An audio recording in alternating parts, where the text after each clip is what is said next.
वशिष्ठ जी ने कहा, राजन, इंद्र अपने यज्ञ के लिए मुझे पहले ही वर्ण कर चुके हैं, उनका यज्ञ पूरा कराकर मैं तुम्हारा यज्ञ कराऊंगा, तब तक मेरी प्रतीक्षा करो। ये बात सुनकर राजा निमि बड़े ज्ञानी महात्मा थे। उन्होंने विचार किया कि कल का क्या भरोसा, प्राण रहे कि न रहे, और वशिष्ठ जी इंद्र का यज्ञ कराने चले गए।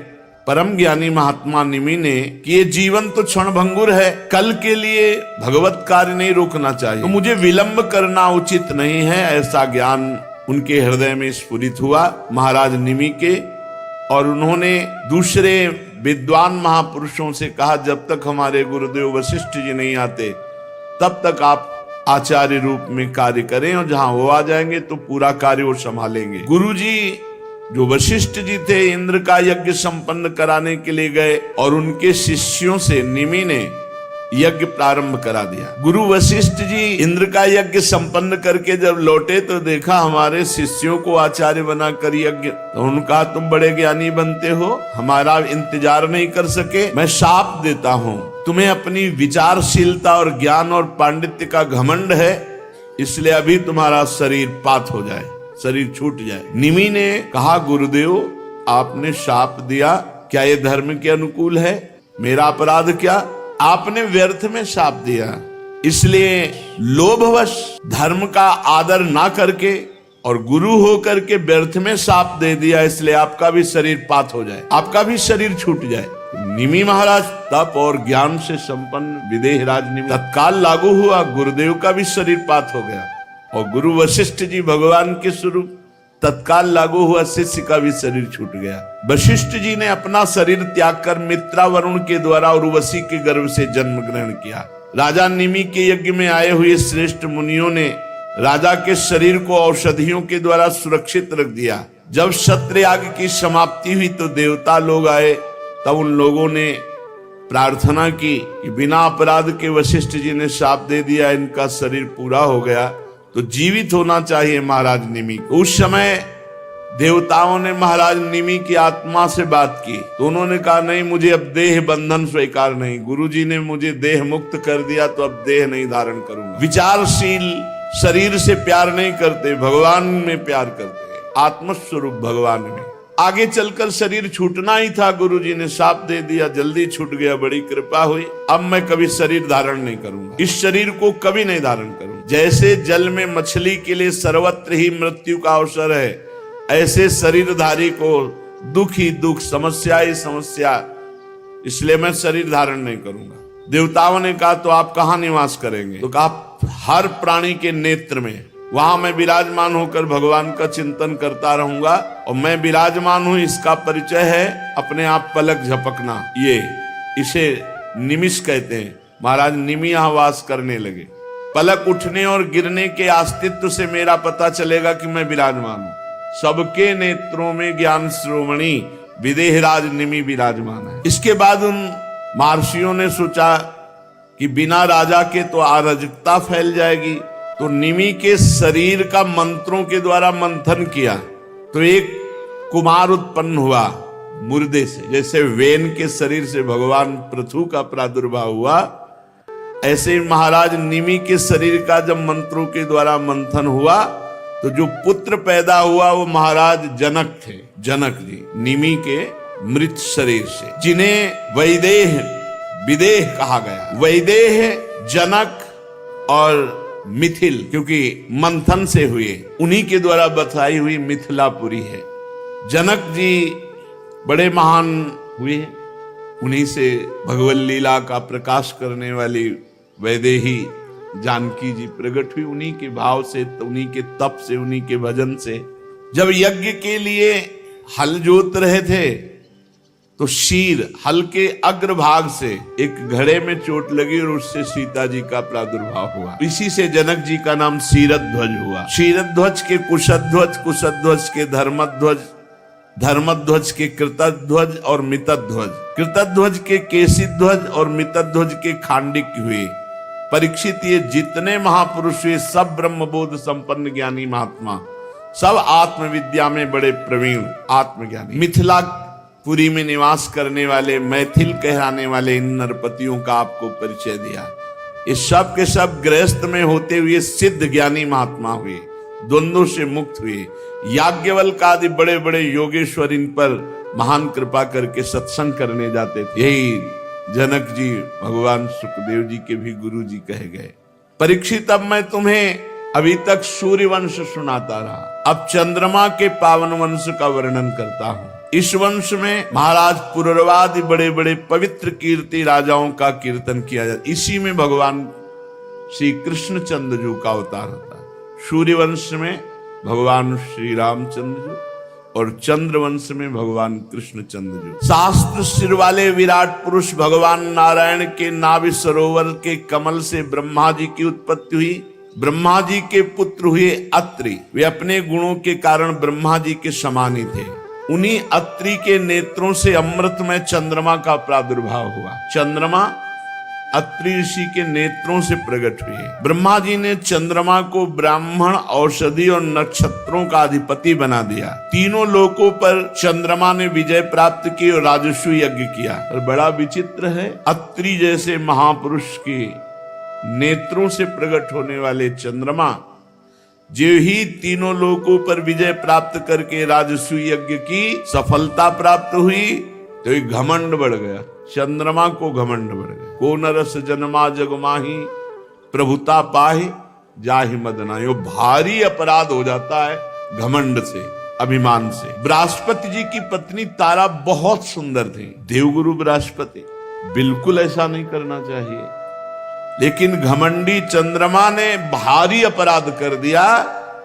देवगुरु बृहस्पति की पत्नी को लुभायमान करके और जो नहीं सोचा जा सकता वो कर दिया। बृहस्पति जी ने बहुत समझाया कि ये भारी महापाप है, अधर्म है, पर जब घमंड अभिमान हो जाता है तो उन्होंने गुरु की बात नहीं सुनी। किसी भी तरह से, किसी के भी समझाने से ना तारा चंद्रमा को छोड़ सके, न चंद्रमा तारा को। बड़ी विचित्र बात है, बृहस्पति जी जैसे ज्ञानी की पत्नी होकर के चंद्रमा से आसक्त हो गए। और चंद्रमा इतना सब सुख व्यवस्था है, जब त्रिभुवन पति पद प्राप्त हुआ तो फिर गुरु की पत्नी, गुरु पत्नी गामी जैसा महत अपराध।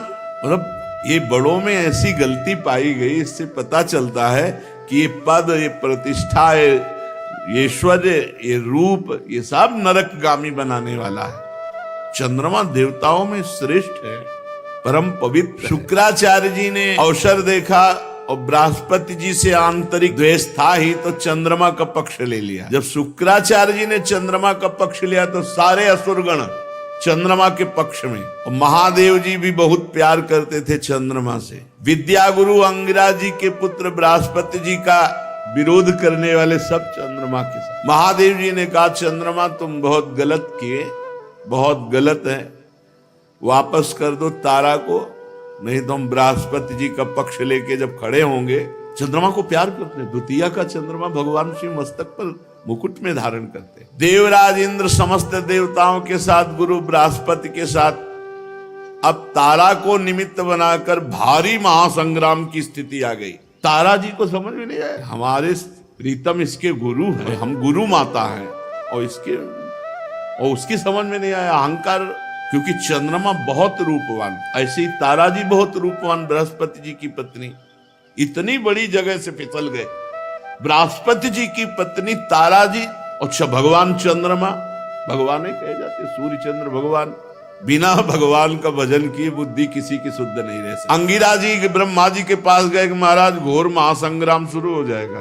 ब्रह्मा जी आए और चंद्रमा को बहुत डांटा फटकारा, कहा छोड़ तारा को दो। बृहस्पति जी के हाथ में तारा को, जब बृहस्पति जी के हाथ में तारा जी को दे दिया तो उन्होंने देखा है तो गर्भवती है, मेरे क्षेत्र में दूसरे का गर्भ, तू अभी त्याग, तुरंत त्याग, क्योंकि तारा देवी है। डर मत, मैं तुझे भस्म नहीं करूंगा, लेकिन गर्भ त्याग अभी। इतनी सुंदर थी कि बृहस्पति जी इतने पर भी तारा से कहा कि तुम गर्भ भर त्याग दो, हम स्वीकार किए। और तुम मेरी पत्नी देवी हो, इसलिए कोई दोष तुम्हारा स्पर्श नहीं कर सकता, तुम निर्दोष हो।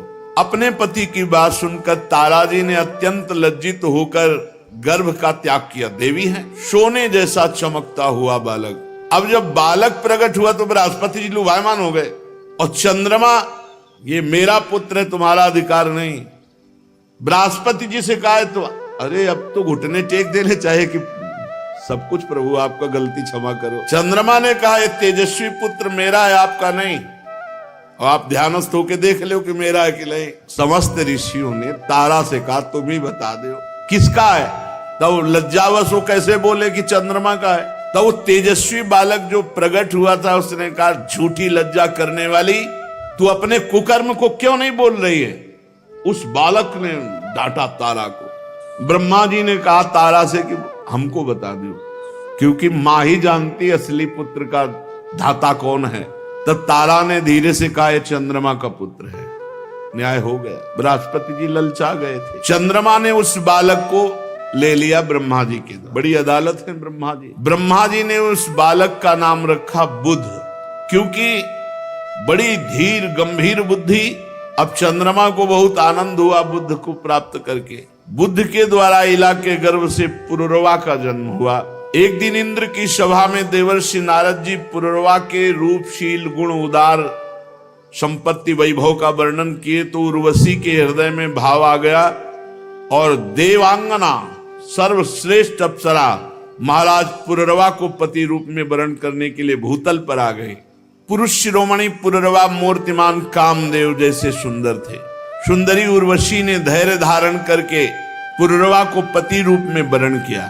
पहले जब उर्वशी पुरुरवा के पास गई तो पुरुरवा ने कहा सुंदरी तुम तो परम वंदनीय हो, देवलोक की विभूति हो, भगवान नारायण से की जंघा से प्रकट हुई उर्वशी जी हैं। ये दास तुम्हारे स्वागत के लिए क्या सेवा करे। उर्वशी ने कहा राजन तुम्हारा सौंदर्य और महिमा सुनकर के मैं स्वर्गलोक से आई हूं। कौन ऐसी कामनी है जो आप जैसे दिव्य पुरुष पर दृष्टि और मन न्यौछावर न कर दे। मैं आपके समीप आपकी पत्नी बनने के लिए आई हूं। राजन हम अप्सरा हैं। जब हम किसी का रूप सौंदर्य गुण देखती हैं वो प्रशंसनीय होता है तो हमारा मन आकृष्ट हो जाता है। अन्यथा बिना तप के कोई हमें देख भी नहीं सकता। स्पर्श और आगे की बात। आप तपस्वी हैं, तप के धनी हैं, मैं आपको पति रूप में स्वीकार करती हूँ। परंतु महाराज मेरी एक शर्त है, ये 2 भेड़ के बच्चे सौंपती हूँ, इनकी रक्षा होनी चाहिए। जिस दिन इनका अपहरण हो जाएगा उस दिन आप हमें पकड़ नहीं पाओगे, अंतर ध्यान हो जाऊंगी। और मैं देवी हूं इसलिए कभी अन्न नहीं खाती, केवल घी शुद्ध गाय का, क्योंकि भविष्यान। और एक सहवास के सिवा मैं कभी आपको वस्त्रहीन नहीं देखूंगी। 3 बातें, सदैव घी खाऊंगी और आपको सहवास के सिवा वस्त्रहीन नहीं देखूंगी और मेरे 2 भेड़ के बच्चे रक्षा करना। पुरुरवा ने हर शर्त स्वीकार कर ली। फिर उर्वशी से कहा कि तुम मनुष्य के लायक तो नहीं हो, क्योंकि तुम देवी हो, तुम्हारा सौंदर्य अद्भुत है, पर तुमने कृपा करके मुझे स्वीकार किया है, इसलिए मैं तुम्हारी सेवा में दास की तरह रहूंगा। जब जो आज्ञा होगी वैसा पालन करूं। सम्राट पुरुरवा। अब तो उर्वशी काम शास्त्र की पद्धति से पुरुरवा के साथ पति पत्नी का संबंध, वो अंतर ध्यान पद्धति से देवताओं की विहार स्थली चैत्ररथ नंदनवन स्वच्छंद विहार। देवी उर्वशी के शरीर से हर समय कमल के केसर की सुगंध निकलती रहती थी। राजा पुरुरवा को कितने वर्ष व्यतीत हो गए पता ही नहीं चला। जब इंद्र ने देखा कि तप क्षीण हुआ तो इशारा किया उर्वशी को। गंधर्वों को उर्वशी ने इशारा किया। गंधर्व 2 भेड़ के बच्चे थे, उनको उठा लिए और उस समय महाराज पुरुरवा उर्वशी के समीप थे। आधी रात का समय था। उर्वशी ने कहा महाराज देखो हमारे बच्चों को लिए जा रहा है, 2 भेड़ के बच्चों को कोई। अरे तू कायर की तरह मेरे पास पड़ा है और मेरी जान बसती इन बच्चों में। अपने को बड़ा वीर मानने वाला तू मेरे बच्चों को नहीं बचा सका और लुटेरे ले गए। ये स्त्रियों के सामने वीरों की सी बात करने वाले बहुत पाए जाते हैं, लेकिन वीरता दिखाने वाले कम होते हैं। जैसे किसी हाथी को अंकुश से बेच दिया हो। अब महाराज को ध्यान नहीं रहा, सहवास के सिवा वस्त्रहीन नहीं, और वो एकदम तलवार लेकर रक्षा के लिए बड़े वस्त्रहीन अवस्था। उर्वशी अंतर ध्यान। अब जो पागलपन महाराज का चढ़ा, वैसे ही वस्त्रहीन, वस्त्र नहीं धारण किए, जो देखा उर्वशी अंतर ध्यान। अब उनको ध्यान आया कि मेरी गलती हो गई। अब हा उर्वशी बेवहल उन्मत्त पागल की तरह कभी सरस्वती